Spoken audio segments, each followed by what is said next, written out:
नमस्कार. आज बऱ्याच दिवसांनी माझ्या एका ब्लॉगमध्ये तुमचं स्वागत आहे. आज बरेच दिवस झाले व्हिडिओ बनविलेच नव्हते आणि आज तुमच्या समोर मी आलेलो आहे. तरी सर्वांनी माझे व्हिडिओ बघत जा, एकदम फ्रेश. आता इकडं उन्हाळा चालू झाला आहे, कडक ऊन पडलेलं आहे. हे बघा, दिसतंय सगळं, संपूर्ण दाखवतो तुम्हाला.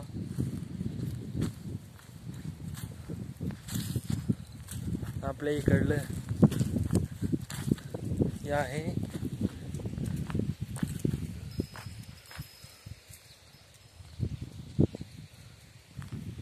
आणि मी आज शेळ्या सांभाळत आहे. शेळ्याकडे आलेलो आहे, बघू शकता तुम्ही. एकदम असं मस्त असं वातावरण आहे.